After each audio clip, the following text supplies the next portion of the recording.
Stay hungry, stay foolish. The Innovation Show is proudly brought to you by Xi. Xi is boldly transforming the future of financial services and powering its customers by making innovative financial services accessible to all. You can check them out on helloxi.com. Yeah. Okay. Toys R Us, Kodak, Blockbuster. Why is it that some companies evolve while others get left in the dust? How do they lose their relevance and their customers? The scary truth is that the only thing harder than getting to the top is staying there. It may sound counterintuitive, but in many cases, it is the success of a company that eventually leads to its downfall. So what does it take to stay competitive and relevant when what customers went wild for yesterday is the boring, banal, bare minimum they'll accept today? Through the story of the rise and plateau of a gym franchise recounted as a novel, today's book shows exactly what most companies reaching the peak of their potential lose their curiosity and crash into irrelevance. From how we develop blind spots about our business to the pitfalls of feeling like an expert, this thought-provoking, engaging tale reveals smokescreens obscuring imminent threats to long-term viability and walks us through specific ways to boost innovation, uncover customer needs, solve problems, create new value for customers, and increase employee engagement. Most importantly, today's book demonstrates why curiosity is your greatest asset, driving constant innovation and improvement, and helps you ask the essential questions that will take your business from stagnant to soaring. It's a great pleasure to welcome the author of The Curiosity Muscle, How 4 Simple Questions Can Uncover Powerful Insights and Exponential Growth. Diana Kander, welcome to the show. Aidan, thank you so very much. It's so great to have you on the show. We have been planning this for such a long time, and I have to let our audience know as well. I mention you in my book because it was one of the conversations you had in there, My Curiosity. And it was also, by the way, to give him credit, former guest on the show, a guy you know, Barry O'Reilly, who said, you got to check out Diana Kander's podcast where you interviewed Ian Fried, the Amazon guy. So curiosity was at the source of that. So thank you for that. I do mention that in the book as well. And I do reference your podcast as well. Thank you so very much. Before we get into the show at all today, where can people find that podcast? Because it's excellent. My podcast has been innovating and going through several iterations. It's actually been rebranded over the last year as the Growth League, where I interview female executives in large organizations to pull out their rules for growth and mental models for success. But we're working hard to still in the same feed, allow you to access the old archived episodes where I did an entire season where I interviewed my favorite failure stories from organizations. It is a weird, obsessive hobby of mine. There's so much to be learned from the failures, though. Isn't that the real success? That was the point about that interview you did with Ian Fried as well, that there's assets in the ashes is what the term that we both used. Yeah, absolutely. And a lot of people will look at a failure and be like, oh, that's too bad for them. But if you really understand the story, you'll see that even though Amazon lost $170 million making that Fire phone and were embarrassed, they were supposed to replace all phones and they couldn't sell it. They shut it down within 6 months. The assets that they got from developing that technology has made that $170 million feel like absolutely nothing. So they're very good at not just forgetting about a failure and never talking about it again, which is what happens in most organizations. My advice to our audience is check out that podcast as well. I'll link to that podcast as well. I got so much from that interview as well. And then I subsequently got in touch with Ian Fried through LinkedIn as well. So thank you for that, Diana. Yeah, absolutely. Let's get into today's show because I'm going to start off. I thought the way to talk about today's show, it's quite a different one. And it was really useful for me. I found I was challenged by it at the start because usually we'd cover books on frameworks and innovation and case studies, but this was written almost in a third party way. As you say jokingly in the book as well, you and your co-author Andy hope to maybe get a Netflix movie out of this as well someday, or a series. I thought of it like Superstore, you know, that show that you could actually do this ongoing innovation show with this gym franchise. But a really interesting way to project many of the concepts, particularly of curiosity. And Diana, for our audience, also wrote another New York Times bestselling book, also called, and this one is called The All-In Startup, which details conversations entrepreneurs need to have with their customers in order to get true insights as well. One of the things with The All-In Startup was the questions that people asked were non-biased. So you weren't leading questions. You're trying to get true insights from your customers, for example. Yeah, I mean, the same is true in the curiosity muscle. Both books kind of detail different kinds of conversation. In the first one, it's like when you're launching new products and services. And in the second, it's when you have an existing company and you're trying to reconnect with your customers. How do you get them to tell you the truth?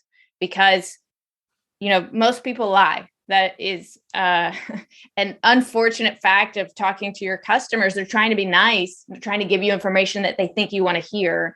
And so it's a real task to get them to tell you the truth. And I love the way you bring that into this book as well, the curiosity muscle, which we'll get to in a little while.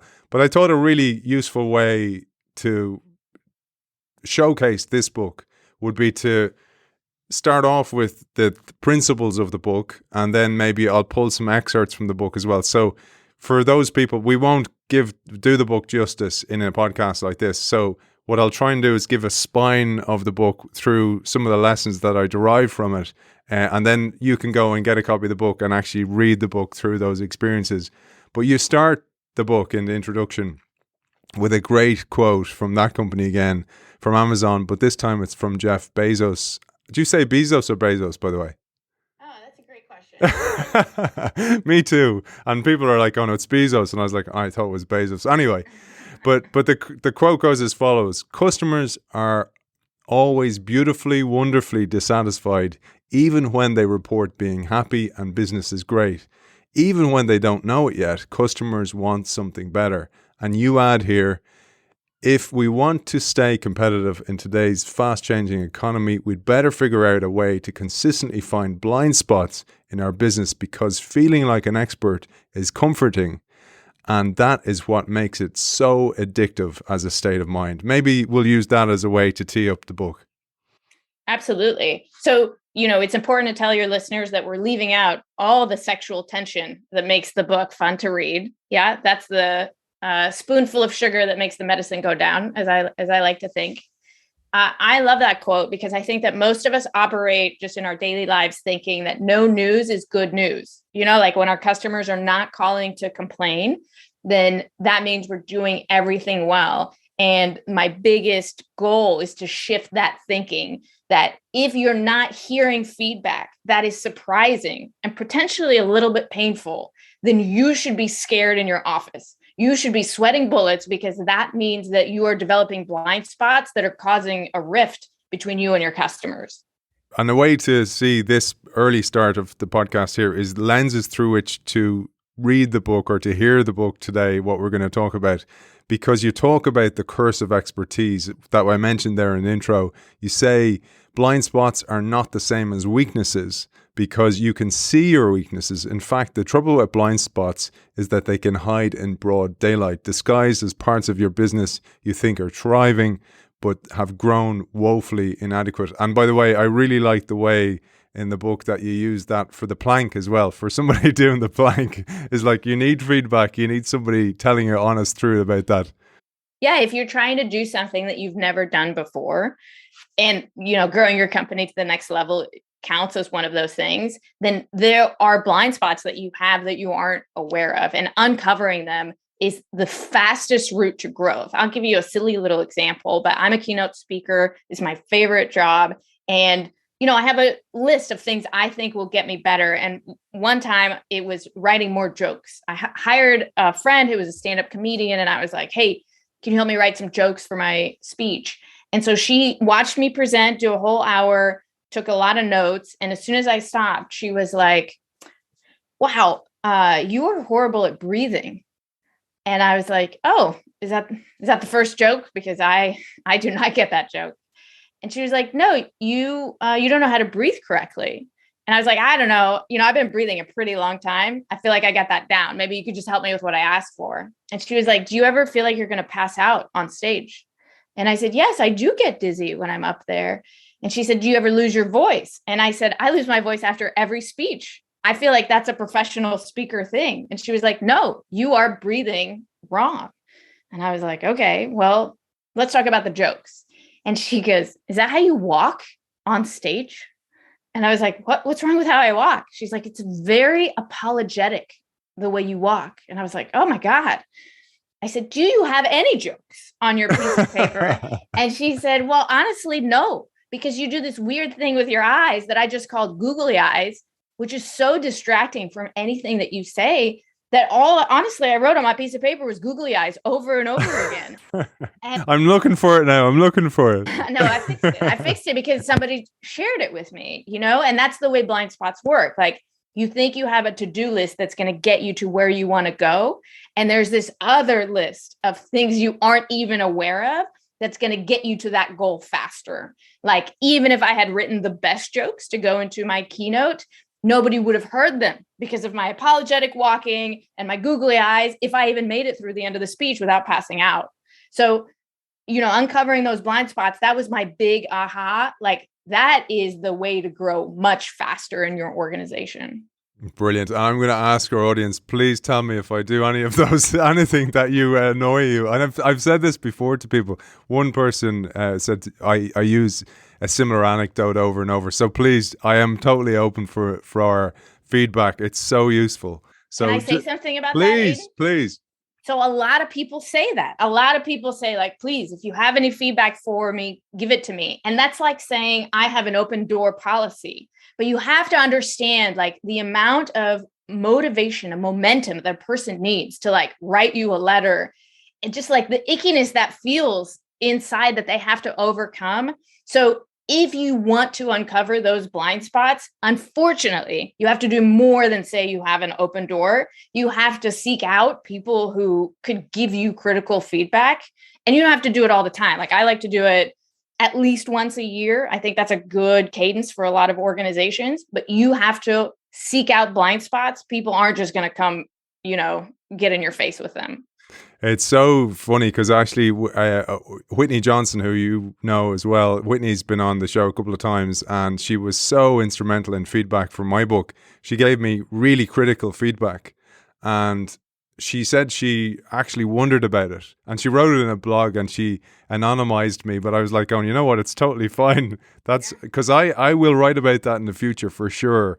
I'm writing a book at the moment, and that is in there because it was so useful. She saw things I couldn't see, but she had the bravery then to actually come forward to me. And instead of it damaging our relationship, it strengthened it. And she said that's what was unusual, that most people would take it as a criticism.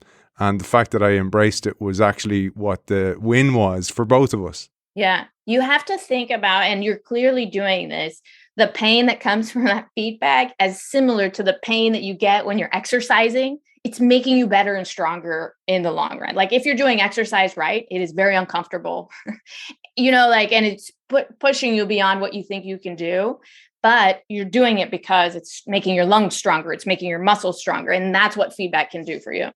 It's funny, isn't it, though? Because sometimes when you do ask for that feedback, people can mistake it for a lack of confidence. But actually, what you're trying to do is actually get the competitive edge. And this is something you say in the book. In the early parts, you say it is a competitive advantage to have curiosity. And the companies that have survived and continue to innovate are the curious companies. Maybe we'll say a bit on that before we go into it more. Absolutely. Most organizations innovate by looking at what their competitors are doing. And when you focus on what competitors are doing, you miss what's shifting with the customer. And so the companies that are growing the fastest and feel like a startup, even though they're 20 or 30 years old, they never take their eye off the customer. They have certain systems and processes in place to have a voice of the customer program that provides that surprising feedback. You're never going to get any surprises by looking at what competitors are doing, and their actions might be working or they might not be. So keeping your eye on your customer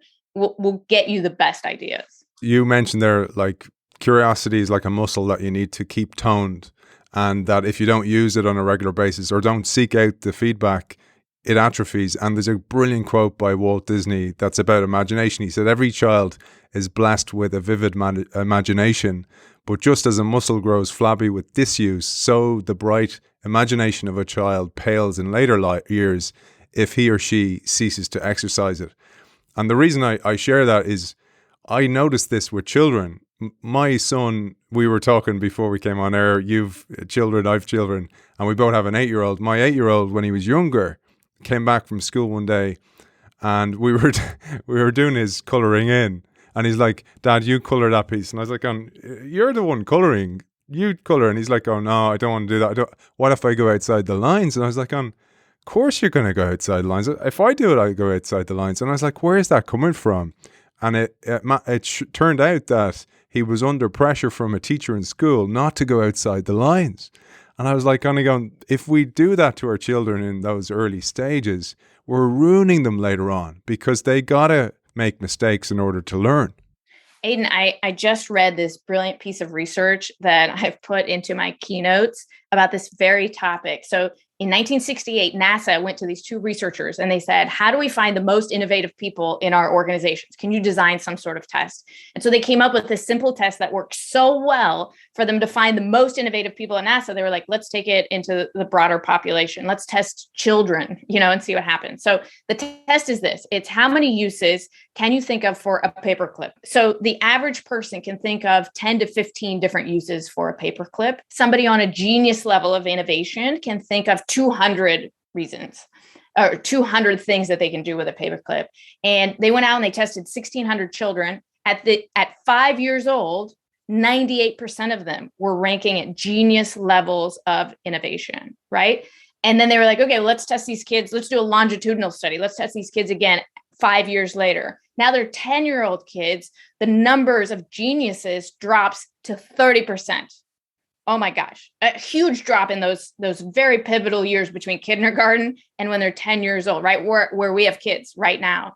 Then they test them 5 years later at 15. Now they're down to 12%. So they said, okay, let's test some adults, people like you and me, Aidan. And at our levels, 2% of us test at the same level of genius for creativity, innovation, divergent thinking outside the box. And that means that we are all born with this skill set, but because we don't use it, we allow it to atrophy and waste away. But the good news is we can all get it back, right? By making a system and a process out of how we add curiosity to our lives. And this is what I love about the book, because you actually, you intertwine all these principles into the book really, really well through the story. And there's 4 main questions that you propose. And I thought rather than throw them up now, I'll get them in later on, because there's a key point in the book that you propose those questions. And I'll stick them in there because I want our audience to hear a little bit of the story in order to see how you pepper it. And it's brilliantly done, by the way. It must have been quite a difficult thing to do. But the book centers around a familiar but fictional story of Galati Fitness and the newly demoted John, a former director of innovation, and now he's been redeployed as a gym manager for their first gym, Ground Zero, or Zero as it's known. And it transpires to link it back to the filters we discussed just now, the filters of curiosity, etc. And John's brother has been made the CEO of this business, and he sends John out to do field research, or so that's what it seems to be. But really what he's doing is trying to get him closer to the customer. And I love the term here. I don't know if you didn't make a big deal of this, but I absolutely love this term, because in the military, they call it battlefield circulation. This is getting out in the field and seeing what's actually going on with the customer or with the soldier in the case of the military. But this is a key aspect of both books that you've written. Yes, you have to be in close contact with the customer. And the trouble is, the more senior you get in an organization, the further and further you get away from the customer. So one of my favorite quotes from an executive is that customer feedback is the breakfast of champions. Like that's what you should be consuming on an everyday, like direct quotes from customers in whatever area you're trying to improve on. So if you want like impetus, if you want ideas for growth, the most successful ideas are going to come from the field rather than you brainstorming in an executive office that's, miles and miles away. Many of our audience, Diana, are heads of innovation or heads of transformation in organizations, and usually they're locked away a little bit from the field, from the customer. And the interface to the customer is usually frontline staff or sales teams, but there's no communication oftentimes between the innovation team and those people, and that's actually what's really, really broken. And I wanted to pull an excerpt here because this really rang true to me. You said, this is where John is having an exchange with his brother Roland, who is younger, by the way, to add to the Shakespearean drama of the whole story. I got that, absolutely. And Roland says to John, John's the guy in the field, John, look, it just wasn't working. You tried a number of innovation projects, the employee suggestion contest, the loyalty app, the body scanner. We even spent a fortune on delivering home fitness classes. None of the ideas were bringing in the return on investment. They weren't making us any money. It's been 3 years, Roland, says John. This kind of stuff takes time. It takes investment. We made investments, God damn it, John. None of them worked. I'm sorry, but I don't think you're going to come up with the next big idea. Technology is putting new stresses on our business in a major way. We're in a mature industry, and there's more pressure than ever on me to figure out how to grow revenues. And the objective becomes cutting costs, not investing in transformational business. And as you say in the book, this can start with listening to the customer, but actually driven by curiosity. Yeah. So I don't just write business fiction. I also do innovation consulting, and I'm just not allowed to write about any of the case studies of companies that I worked with. I'm under very strict confidentiality agreements, but I can write a mushing of all of those experiences in a fictional story where nobody knows exactly what I'm writing about. So every single conversation in the book is one that I have witnessed personally. And so that's why they feel so real, because they happen in organizations all the time. And that 3 years is a very magic number, Aidan. The typical lifespan for an innovation program is 3 years, whether it's a chief innovation officer position or an innovation team or some kind of initiative. Usually around year 2, they start questioning what it is that you've produced. And by year 3, most of these programs are done. And that's another point that you make in the book. So a key character is Kelsey, and Kelsey runs the data analytics department in Galati Fitness. But her department becomes under pressure despite her constantly uncovering real metrics that are important metrics, but the organization, through cognitive dissonance or blind spots, don't want to actually hear the truth. And there's this kind of interchange between her and the marketing department. Marketing wants to take the top glossy facts that validate all the experiments that they're running or the marketing campaigns they're running. But Kelsey's frustrated and she wants to tell the truth. Nobody wants to listen to her. Yeah, I think, as an innovation consultant, I always thought that I was coming in with the big ideas. And what I found was they exist inside of an organization. Organizations are filled with people who have identified issues and things to work on. But because not only are we not hearing direct comments from customers, we have created organizations where people are afraid or silenced to share that kind of information. And so we stifle powerful opportunities for growth. Another key character, I'll just pepper these characters here because it won't make sense, but I'd love to use them as a way to spark your thoughts about the real experiences you've had from being an innovation consultant. One of these key characters is Sam. So Sam is this lady who's a successful entrepreneur, sold her business, and also is an angel investor. And she's also extremely well read, but essentially she's you, right? So she has this way of connecting with the customer, of running focus groups, debiasing the questions. So she's not leading the questions. She's not trying to get the answers she wants. And she trains essentially John, who's the guy who's sent out on the field research work. He tries to run a focus group. It's a disaster because he's leading all the questions. He's not truly listening. Sam then gives him a clip behind the ear, sorts him out, and he starts asking proper questions. This is such an important thing for innovators and people who run innovation, is to actually listen to the customer, not try to come up with what they think is best for the business.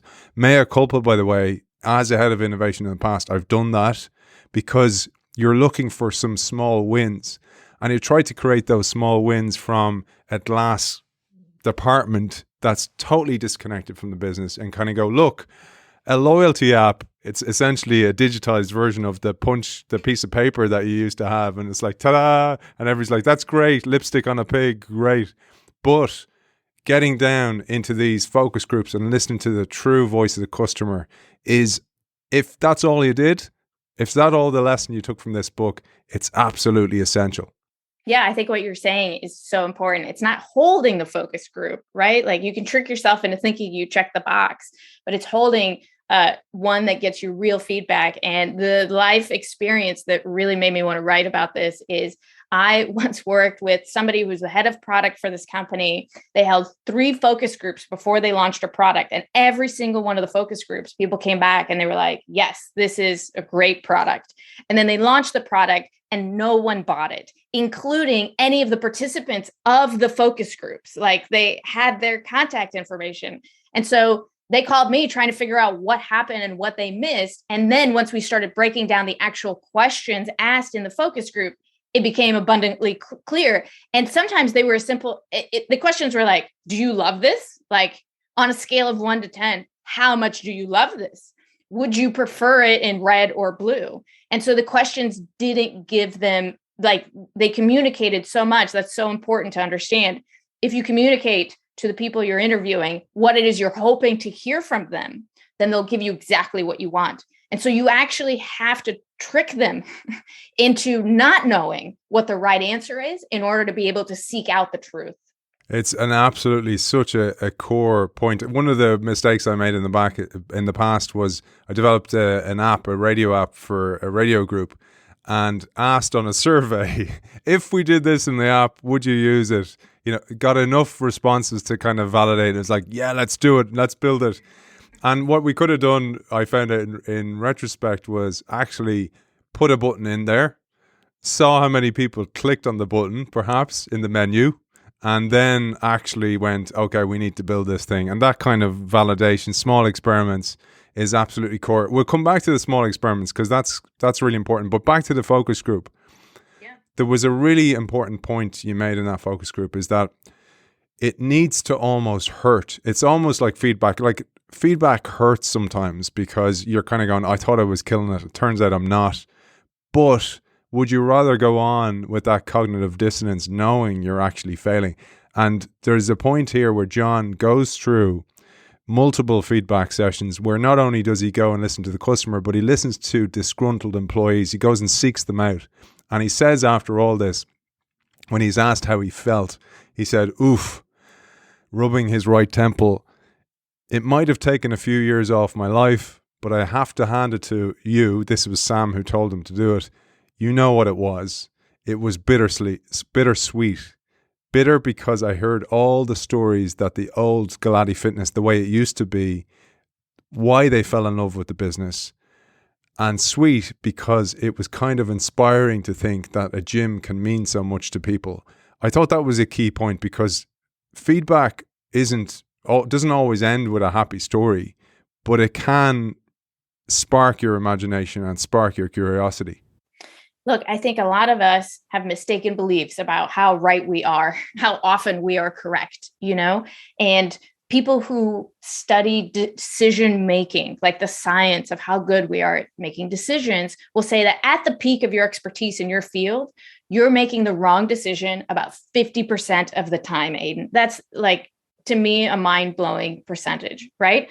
And what that means you're making the wrong decision is it's either the opposite of the right decision or it could have been much better. And the reason that happens is because you don't have all the information when you make your decision. Sometimes the ground shifts underneath us, like COVID just changed a lot of things and a lot of decisions that would have been good became bad. And so once you understand that and you walk around knowing that 50% of your daily decisions are wrong, now you start thinking, well, which ones? Like, let me figure out which ones aren't working so that I can fix them and iterate much faster. And that needs to be your mindset going into these conversations. Not like, oh my God, I hope they say this is a good idea. My job depends on this. But let me figure out the 50% wrong. And when they tell me, I'm going to do a little dance in my head because I know it's not going to, hit me like a dump truck. I'm going to be able to fix it before I spend all this money building the wrong thing. And there's a key point here you say about this feedback loop. You say if you aren't surprised by the responses when you ask for feedback, then you aren't being curious. You aren't really learning anything new about what's going on with your customers. You'll never discover their truths. And that goes back to the Bezos quote we said earlier on. But the example you give here, this is Sam speaking again in the book, is Blockbuster.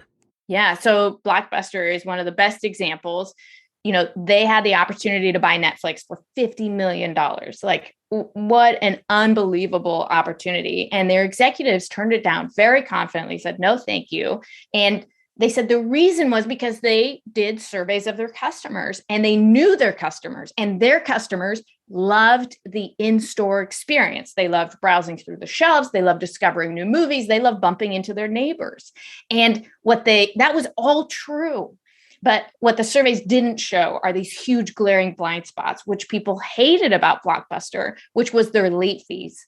And they made so much money from the late fees. Like, they knew there was something there, but they didn't question just how bad that was of a problem, that they ignored it. And they ignored it for like 7 or 8 years while Netflix was in operation, while Netflix was losing money. And the year that Blockbuster finally decided to stop their late fees was the year that Netflix became profitable. And at that point, it was too late. And at the point where most companies realize they've made an error and they've missed the boat, it's too late to change.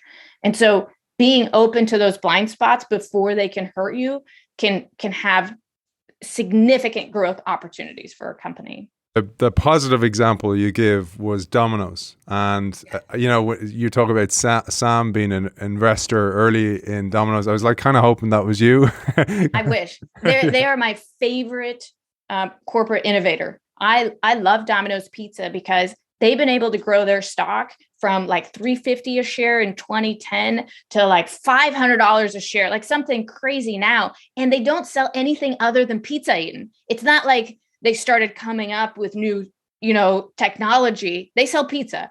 They just found a way to sell a lot more pizza by using this thesis in the book that customers are always dissatisfied with something, and they're going to seek out what they call these moments of friction in their customers' lives, in their customers' experience with them, and they're going to fix those moments and then tell the customers about it. And so if you think about Domino's advertising that you see on TV, it rarely features a pizza.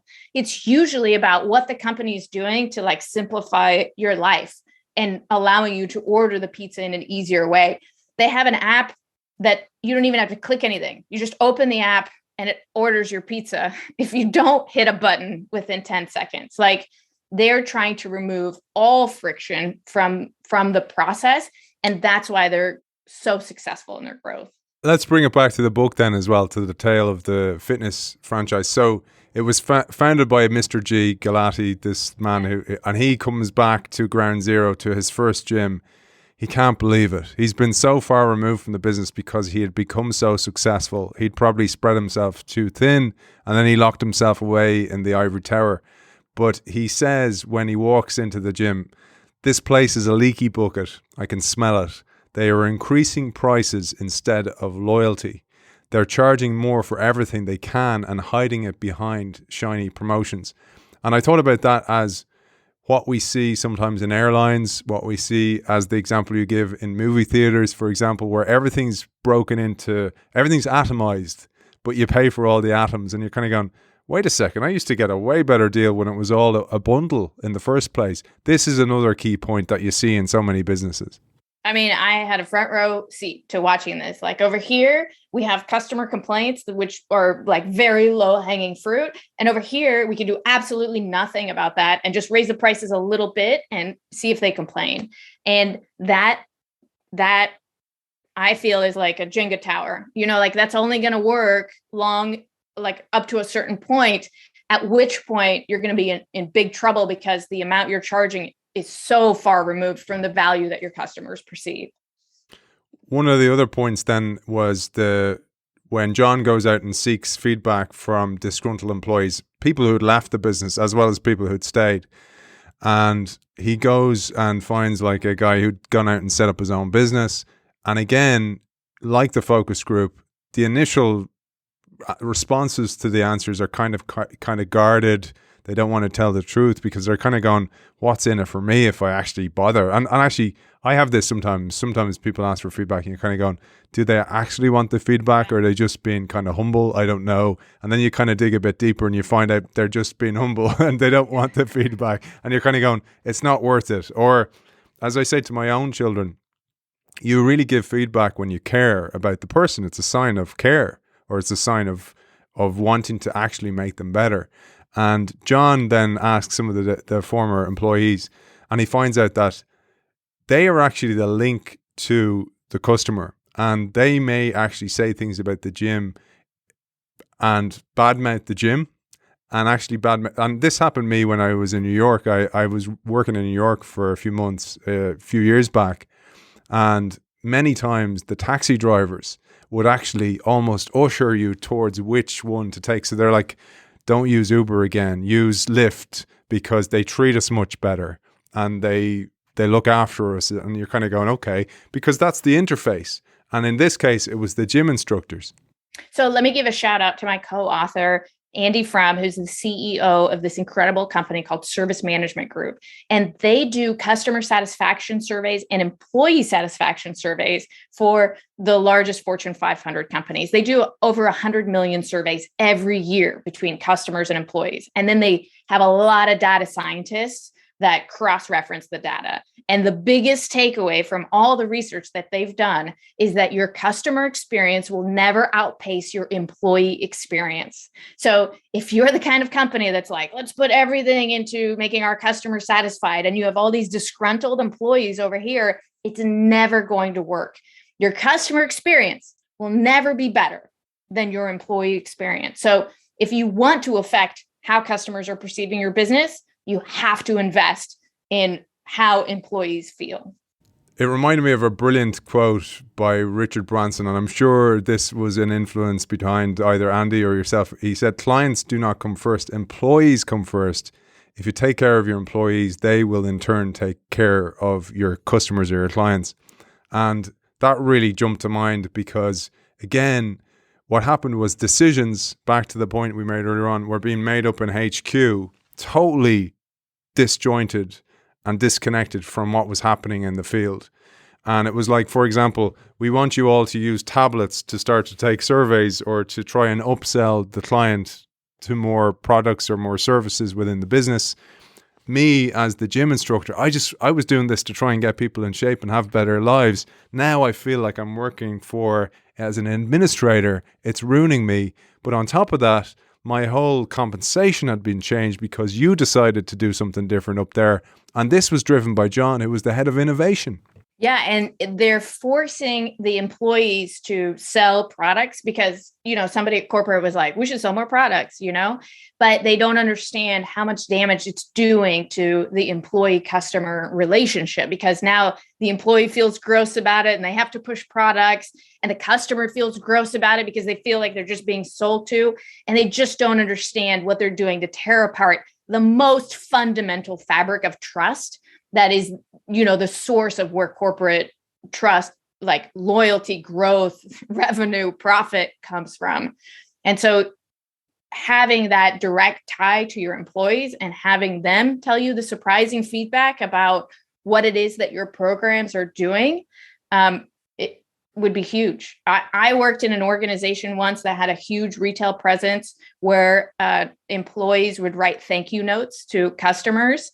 And corporate headquarters stopped paying for the postage and the postcards. And they were like, this is an area we can cut. And the employees were like, gosh, I really enjoyed doing that for customers. And do you know how customers felt when they got that? And it's just, like somebody who's doing the math is like, why I don't see the ROI of these feelings of good, but those are the magic that you're destroying piece by piece inside of an organization. We also have so many terrible stories about that. One of the things I used to do was buy a book for customers. I was always a reader, well, in the last decade anyway. And when I'd find a book that somebody would say something, I go, oh, have you read such and such? And they'd go, no. And I go, I'll get you a copy. And my employer stopped letting me do that. So I was like, had to pay for it myself. So it created this kind of like, I can't believe you're so petty over something so small. That was one thing. And then in another organization I worked in, I had a team. And at Christmas time, I brought the team out for a meal. And then I got them all a gift. And again, CFO comes down and kind of goes, oh, you should have authorized getting them a gift and a meal. And I was like kind of going, are you kidding me? Like such a small thing to do for your team. And these things made me actually leave both organizations. And I just don't understand how small-minded so many people are. And in the second case, the organization was quite small. So the touch point to the organization wasn't far removed. It was just somebody deciding, actually, here's a small way to cut prices. And this is a key point in the book as well, where the organization's trying to cut prices all the time. They look at one stage to actually automate one of the most important parts of the fitness thing, which is the instructor, where they had a 3D, a virtual version of the instructor. Yeah. Aidan, in my business, I'm going in the other direction. I just hired a position that doesn't exist in most companies, and that's a relationship manager. It is a human being that I'm paying money to help me send presents to other people who are valuable relationships in my business. So that's like the extreme opposite in the other direction. And let's see which approach works better. The one where you cut off all of your love and connection to important relationships with your customers, or the one where you invest in them. And that's my bet, that these inexplicable, these tiny little moments where you show appreciation and care, they build much stronger foundations for long-term relationships. Absolutely. And it's so much more important, and particularly because we're more and more digitally connected, but we need more humanity, more human touch, essentially, even if it's through digital as well. But I want to bring it back to something that happened, because many of our listeners will have experienced this. So your organization gets bought by a bigger organization, and they kind of look at the inefficiencies and kind of go, we'll lean it out. We'll fix the inefficiencies. Again, doing this from an ivory tower where you're not in touch with what's actually going on. And the reality, the map is not the territory. And you say here, the new management team was just not curious enough about the customers they inherited. They just assumed they were buying the customers when they bought the company. They thought they were really smart enough to know what people wanted, what they needed. But the thing is, human beings are delightfully irrational. It's pretty hard to guess what they want or don't want, especially if you never ask them. I think that most of us in our daily lives make assumptions that we got somebody. We have an email list, like we own those people, we have a customer base, but in reality, the way that the world is going, like you have to earn that on a daily basis. And the best example I can give you is like the cell phone companies that used to give better deals for new customers than existing customers. And when the cost of switching was high, that worked. But now that it's super easy to port your number and leave, it doesn't work, because existing customers are like, I can't get the better deal. You're taking advantage of me to get new people. I'm going to leave. And now you can see the cell phone companies advertising like, hey, anybody can get this deal. Existing customers, new customers, they think that that is an advantage. And maybe it is over the other cell companies. But that is just table stakes. Like you have to treat everybody fairly, and like you have to earn their business on a regular basis. And if you take them for granted, they will leave. There's a great quote that again was sparked to my imagination from reading the book, and it's by Heraclitus, 544 BC, Greek philosopher. He said, no man ever walks in the same river twice, because he's not the same river and he's not the same man. So the language was very masculine. We know that in 544 BC. It didn't change for a very long time. I have to say, it still hasn't changed that much. But the point is that the river is constantly in flux. So are you as the person. And this is absolutely core to what you say in the book, because you talk about a successful business and you say they recommitted to their customers and learned their tension points like we were doing it for the first time, essentially. And you say, see, people change. Their expectations change. Their frustrations change. Solving one problem usually means you just graduate to a new one. So this brings us beautifully, as I said earlier on, to the 4 essential curiosity questions that we have to answer every year to uncover unmet customer needs and frustrations. I thought this was extremely well placed in the book and something that we could bring to our audience now. Absolutely. I do want to say one last thing about how people change, to the point where they can't go back. And I don't know if you have a rear view camera in your car, Aidan. For the first 15, 20 years of my driving, I did not have a rear view camera. I've had one now for a couple of years. And when I get into a car that doesn't have one, I'm like, here goes nothing. I'm just going to go back. Like, I don't even remember how it works.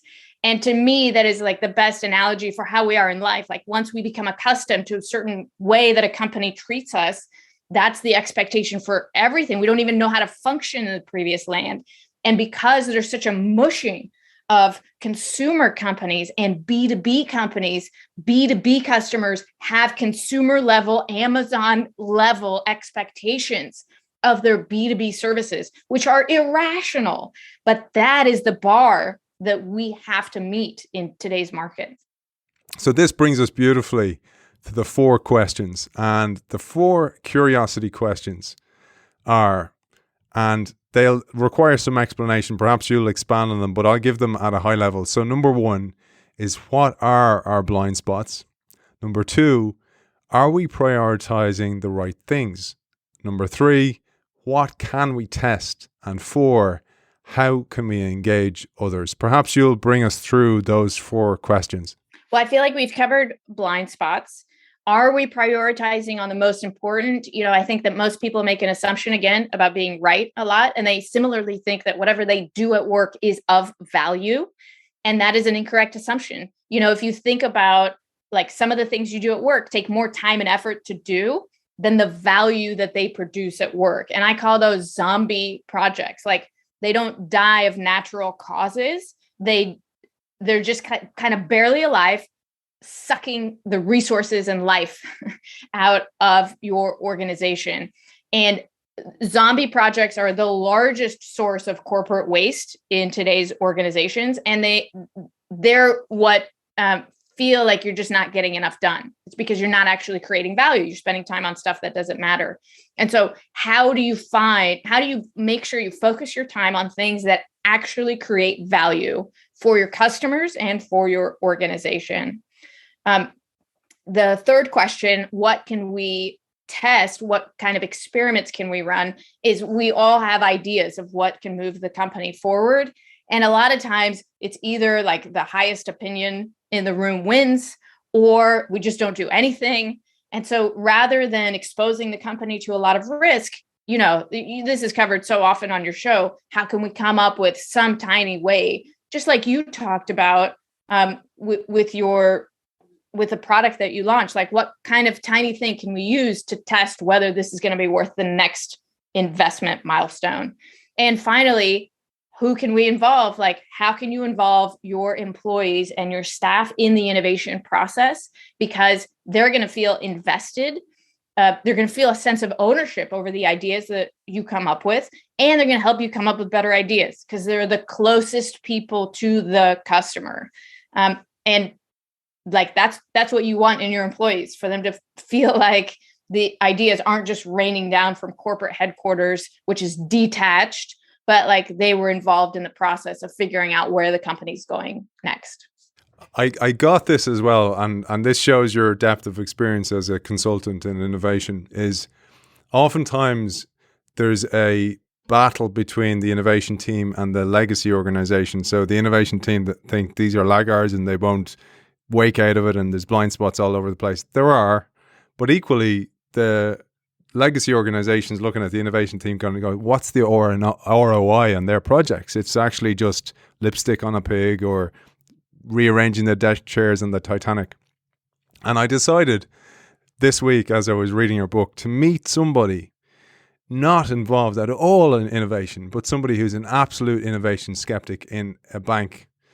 And I met him and I said, I'd love to hear, and this guy brings in the majority of the bank's income, very, very successful in his role. He's a rainmaker for this bank. And I asked him, what does he think of the innovation team? And he goes, oh, so it was driven by your book. So thank you. Yeah. And I sat and I went, I have to be careful of drinking my own Kool-Aid here, because if I'm talking about the challenge that it is bringing innovation or transformation or change into any organization, I need to meet the other side and listen without judgment, without leading the questions and de-biasing as much as possible as I can. And I just listened to him and he told me, they're bragging about this and this app and this project and all. And I'm going to go and looking through my Excel sheet going, oh, what's the ROI in that? What's the ROI in that? Nothing. And here I am bringing in all this money. And that's where the bank makes money, to pay for all your toys that are just marketing innovation theater. And that's a key point, because you talk about this in the book as well. John, this guy, the main character in the book, if you want to call him that, was absolutely guilty of that. And we need, as heads of innovation, as change managers, to actually look in the mirror and kind of go, are we guilty of that ourselves? Yeah, I think that's the number one thing for most innovation teams, is to eat your own dog food, not just go around telling everybody else what they're doing wrong, but to collect your own surprising feedback and work on whether the initiatives you're launching are zombies or actually creating value inside the organization. And that is oftentimes like a really tough pill to swallow for most teams, because you feel all that pressure to show that you're creating value. And so you're doing a really good PR marketing job, but can you actually take a step back and measure the non-vanity metrics to see if these initiatives are having an impact? Because one of the things on the non-vanity metrics, so oftentimes we're guilty of that as well in change roles, where it's so difficult to get a win that sometimes you'll just go, I just got to get this project over the line to show I have a project. And we need to check ourselves sometimes and kind of go, but is it adding value? Is it actually useful? Is it useful for the customer? Is it just not so I can have it on a board pack and go, look, we did this project, tick. That's a real difficulty. I'm sure you've seen that in a lot of your work as well. Yeah, I mean, that's the hardest. You're fighting against really strong human instincts, for everybody. And I like to eat my own dog food as much as possible. So I like to make myself uncomfortable and do difficult things to, help myself feel what it feels like inside organizations. And even though I'm no longer launching $100 million software projects, I get the same amount of pain and frustration when now I'm over 40 and attempting to do the splits for the first time in my life, Aidan. So like just doing things that feel impossible, I encounter that I have to go through the same 4 questions as when I was helping people launch $100 million software products. What are the blind spots? Like, what don't you know about the product? How can you focus your time on the most useful things to get to the end goal? What kind of tiny experiments can you run? And who else can you get involved to get across the finish line, to hold yourself accountable? And a couple of more points that I thought were really relevant that I derived from the book. And there's loads of kind of aha moments where you kind of go, oh, I like what she did there, and Andy did as well. There was one where Mr. Galati, so the founder again of the business, gets back involved. So he's no longer really in the boardroom. He's just a majority shareholder. And he gets back and he goes, you're ruining my business, etc., etc. So we've seen that actually play out. It happened in Best Buy, for example, that Hubert Joly told us about on the show before. It happens often. But what he was very guilty of was confirmation bias. So he went with a hypothesis that the customers were rejecting the way that they were being sold to all the time. And then he sought out that answer everywhere. And this is a really difficult thing for us to do as well, this confirmation bias, which we've talked about before. But maybe you'd expand on that, because particularly for him, because he was the beginner, he was the beginner's mind at one stage, but he forgot that beginner's mind later on. So, the science of how this works, Aidan, is that every second your brain gets 11 million bits of pieces of information, like coming at you, like your every sense is coming in hot. Your conscious brain can only process 40 to 50 of them a second. So we got to find a way to narrow down 11 million to 40 to 50 pieces of information. And so your brain just kind of focuses on what's important, and usually like feeling like you're right, like you're doing a good job, that's important. And so it fights off everything that doesn't confirm that. And that's how confirmation bias works. You got to look at the bright side. Like if you were accepting input of all 11 million bits of information, you would be in the fetal position in a corner. It would be too much, So like, thank you for the filtering that we're doing, but you have to say to your filter, I also want information that says I'm wrong, because its natural default is only to give you information that you are correct.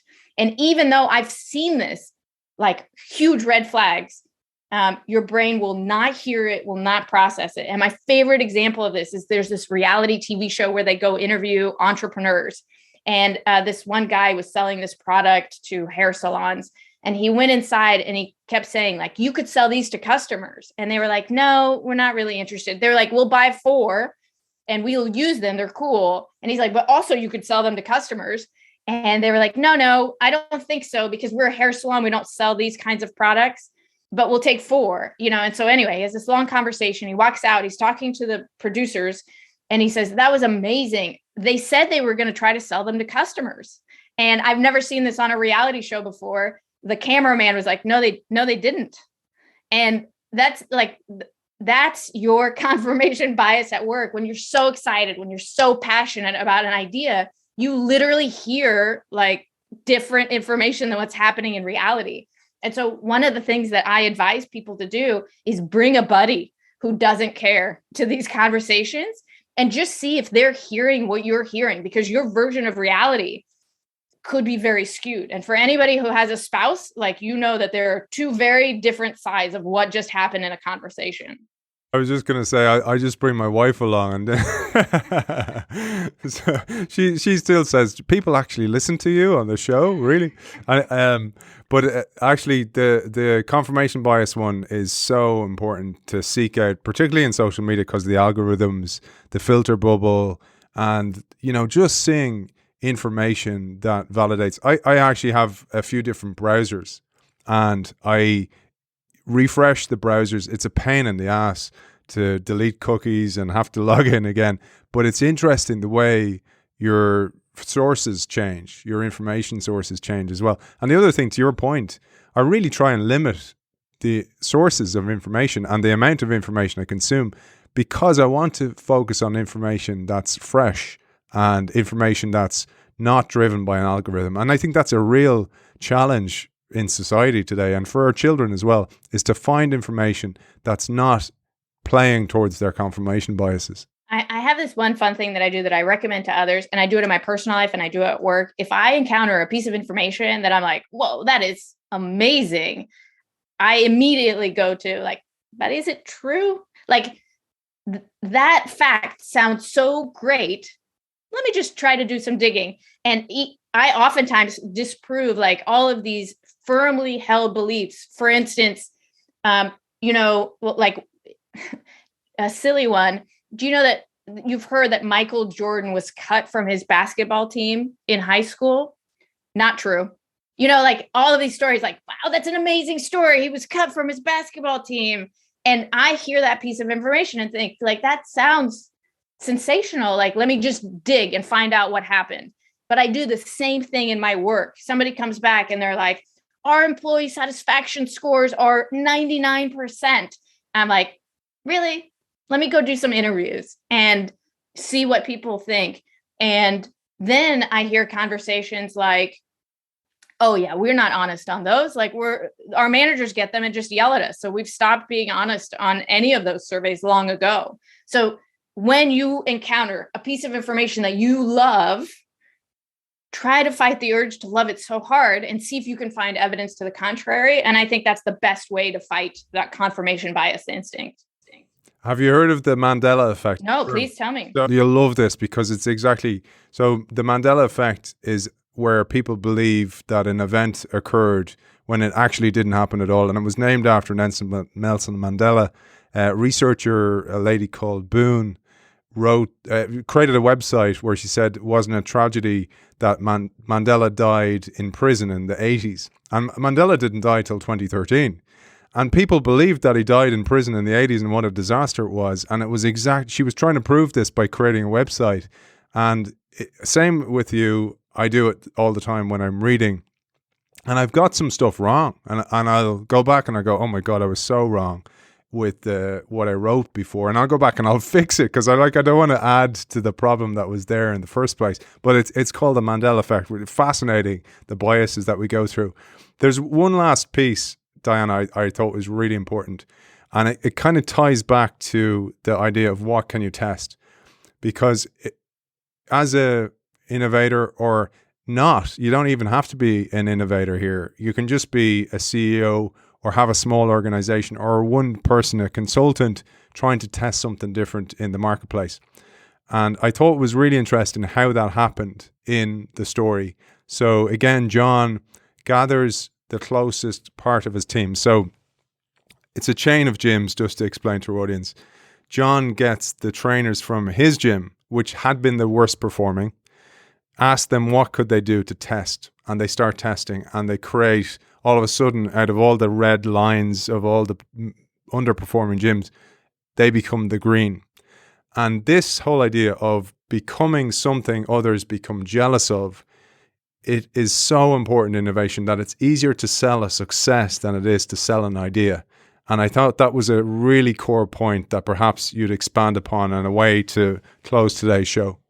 Yeah, I'm working on a new book about a new way to pitch that is memorable and actionable. Like, I think it's going to change the way that people present in B2B pitches. And I don't just want to go into organizations and try to convince them that I'm right. My entire plan is to say, like, give me one team and I will show you what this team can do compared to everybody else. So I don't want to convince everybody. I just want to get a much easier experiment that's easier to sell, but what that means is you're okay with being vulnerable of whether it's going to work or not. That's how you know that you're running a true experiment. Like, it could go horribly wrong, right? Like, you could be wrong. And in most organizations, they pride themselves on the fact that 90% of their pilots are successful. And yet, if you ask, like, what percent of the products you launch are successful, it's actually like a much, much lower number. So be very concerned if a huge percentage of your experiments are successful. That's not how it's supposed to work statistically. And try to run something that you're actually very nervous if it's going to work or not. Like, that's a good test. So for me, that's what I think about. Not how do I convince everybody, because maybe they're right, but what's a little thing that I can do to see if I'm right or they're right? Like, I'm very open to being wrong. And I think that is the origin of really rigorous, objective testing.